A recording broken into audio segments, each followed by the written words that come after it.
শিশুপালের কথা।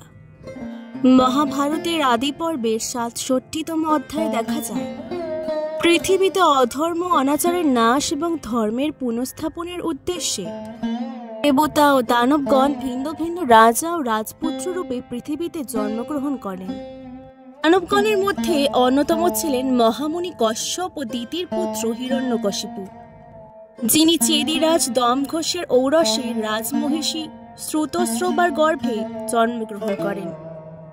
মানব রূপে তার নাম হয় শিশুপাল। শিশুপালের জন্ম হয়েছিল ৩টি চোখ ও ৪টি হাত নিয়ে। ও জন্মের পর প্রথমে গাধার মতো এবং পরে মানুষের মতো চিৎকার করেছিল। এই অদ্ভুত শিশুকে দেখে তার বাবা মা খুব ভয় পেয়ে গিয়েছিলেন এবং শিশুটিকে ত্যাগ করার কথা ভাবছিলেন।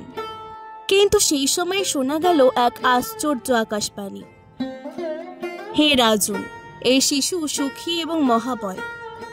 আপনি এই শিশুর মৃত্যুর কারণ নন এবং এই শিশুর মৃত্যুর সময় এখনো আসেনি। তবে যার হাতে ভবিষ্যতে এই শিশুর মৃত্যু হবে তিনি জন্ম নিয়েছেন। অতএব আপনার পুত্রকে ত্যাগ করবেন না, তাকে লালন পালন করুন। এই বাণী শুনে রাজমহিষী নত জানু হয়ে জানতে চাইলেন, হে দেব, কোন ব্যক্তি আমার পুত্রের মৃত্যুর কারণ হবে তা দয়া করে আমাকে জানান। তখন সেই দৈব বাণী বললেন, আপনার পুত্র যে ব্যক্তির কোলে বসে তার অতিরিক্ত 2টি হস্ত ও 3য় চক্ষু হারাবে, জানবেন সেই ব্যক্তির হাতেই মৃত্যু হবে এই শিশুর। এরপর লোকমুখে এই আশ্চর্য শিশুর কথা চারিদিকে ছড়িয়ে পড়তে লাগলো।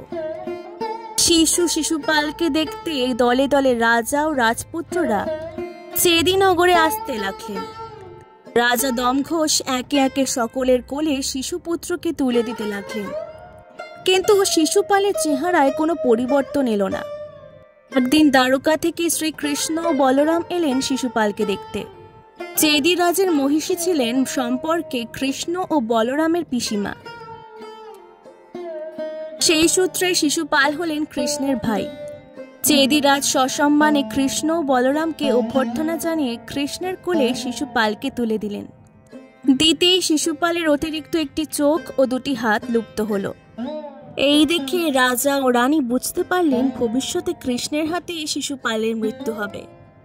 তখন রাজমহিষী কৃষ্ণকে সভয়ে অনুরোধ জানালেন, হে বাসুদেব, আমার পুত্র সম্পর্কে তোমার ভ্রাতা, আমি তোমাকে মিনতি জানাচ্ছি, ভবিষ্যতে তোমার ভ্রাতার সকল অপরাধ তুমি ক্ষমা করো, তাকে কোনো কঠিন শাস্তি তুমি দিও না। কৃষ্ণ উত্তর দিলেন, দেবী, নিয়তির বিধান খণ্ডন করা আমার সাধ্য নয়, তবু আপনার অনুরোধের মান রাখতে আমি আপনাকে কথা দিলাম। ভাই শিশুপালের 100টি অপরাধ আমি অবশ্যই ক্ষমা করব। এই বলে কৃষ্ণ ও বলরাম দ্বারকায় ফিরে গেলেন। দিনে দিনে শিশুপাল বড় হতে লাগলেন। দানবের অংশে জন্ম হওয়ার কারণে ছোট থেকে তিনি অত্যন্ত দুরাত্মা ও পাপচারী ছিলেন। কৃষ্ণের হাতে তার মৃত্যু হবে জানতে পেরে তিনি সর্বতোভাবে কৃষ্ণ ও দ্বারকার ক্ষতি সাধন করার চেষ্টা করতে লাগলেন। দ্বারকাবাসীদের প্রাগজ্যোতিষপুরে যাওয়ার খবর পেয়ে তিনি দ্বারকা নগরীতে আগুন লাগিয়ে দিয়েছিলেন। কৃষ্ণের বাবা বসুদেব অশ্বমেধ যজ্ঞ করার উদ্দেশ্যে একটি অশ্বকে দেশ ভ্রমণে পাঠিয়েছিলেন, কিন্তু শিশুপাল সেই অশ্বটিকে অপহরণ করেন। তিনি অনেক নারীদের অপহরণ করে তাদের অসম্মানও করেছিলেন, কিন্তু পিসিমাকে দেওয়া কথা রাখার জন্য শ্রীকৃষ্ণ শিশুপালের কোনো ক্ষতি করেননি। বিদর্ভ রাজ্যের রাজকুমার রুক্মী ছিলেন শিশুপালের একান্ত অনুগত। তাই তিনি নিজের বোন বিদর্ভ নন্দিনী রুক্মিণীর সঙ্গে শিশুপালের বিয়ে দিতে চেয়েছিলেন, কিন্তু সাক্ষাৎ লক্ষ্মী স্বরূপা দেবী রুক্মিণী বাল্যকাল থেকেই কৃষ্ণকে নিজের স্বামী রূপে পেতে চাইতেন। শিশুপালের সঙ্গে বিয়ের কথা শুনে তিনি গোপনে শ্রীকৃষ্ণকে একটি চিঠি পাঠিয়ে অনুরোধ করেন রাজপ্রাসাদ থেকে তাকে অপহরণ করে নিয়ে যেতে। সেই মতো বিবাহের অল্পদিন আগে কৃষ্ণ কৌশলে রাজপ্রাসাদ থেকে রাজকুমারী রুক্মিণীকে অপহরণ করলেন। এই ঘটনায় অত্যন্ত অপমানিত হলেন রাজকুমার রুক্মী ও চেদিরাজ শিশুপাল। ফলে শিশুপালের সঙ্গে কৃষ্ণের শত্রুতা বেড়েই চলল। দানব খাণ্ডবপ্রস্থে মহারাজ যুধিষ্ঠিরের সভাগৃহ নির্মাণ করার পর যুধিষ্ঠির রাজসূয় যজ্ঞ করার সিদ্ধান্ত নেন। যজ্ঞ উপলক্ষে সকল রাজার সঙ্গে শিশুপালও আমন্ত্রিত হন। যজ্ঞের পূজা অর্চনা শেষ হওয়ার পর ভীষ্ম যুধিষ্ঠিরকে বললেন যে সকল রাজাদের এবং যারা যারা সম্মান পাওয়ার যোগ্য তাদের সকলকে এক একটি করে অর্ঘ্য সম্মান দেখাবার জন্য উপহার এনে দিতে। তারপর যিনি সকলের চেয়ে সম্মানে বড় তাকে আরেকটি আলাদা অর্ঘ্য দেওয়া হবে। যুধিষ্ঠির জানতে চাইলেন, হে পিতামহ, সকলের থেকে বেশি সম্মান এখানে কার প্রাপ্য?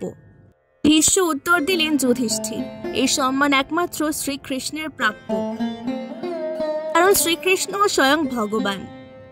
কথা শুনে সহদেব কৃষ্ণকে অর্ঘ্য এনে দিলেন, কিন্তু সর্বসম্মুখে কৃষ্ণের সম্মান প্রাপ্তি শিশুপালের সহ্য হল না। তিনি তীব্র কণ্ঠে প্রতিবাদ জানালেন এবং বললেন যে কৃষ্ণ যজ্ঞের পুরোহিত নন, আচার্য নন, এমনকি তিনি রাজাও নন।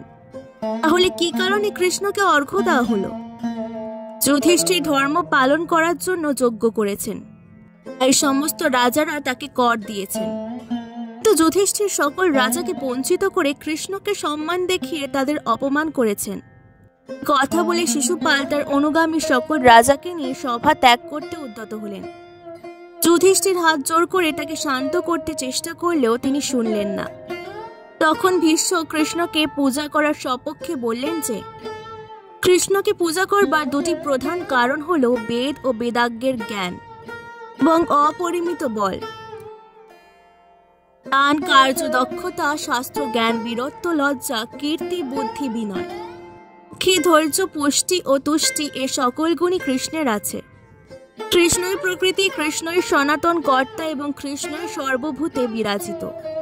বালক শিশুপাল একথা জানে না বলেই সে কৃষ্ণকে অপমান করার সাহস দেখাচ্ছে।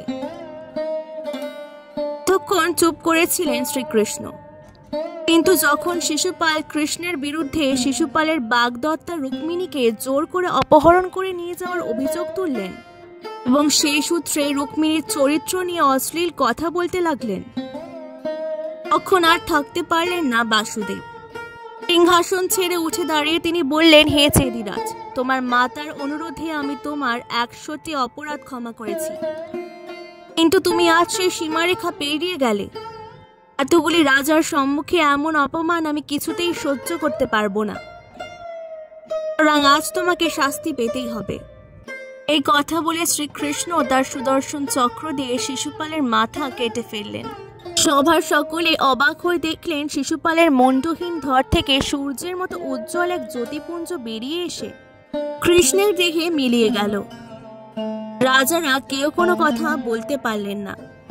তখন কৃষ্ণ ভীমকে শিশুপালের দেহ সৎকার করার আদেশ দিলেন এবং শিশুপালের পুত্রকে চেদিরাজ পদে অভিষিক্ত করলেন। এই ছিল শিশুপালের কাহিনী। আজকের ভিডিওটি ভালো লাগলে অবশ্যই পুরাণ গল্প কথাকে সাবস্ক্রাইব করে দেবেন। এরকমই নতুন নতুন ভিডিওর জন্য অনেক অনেক ধন্যবাদ।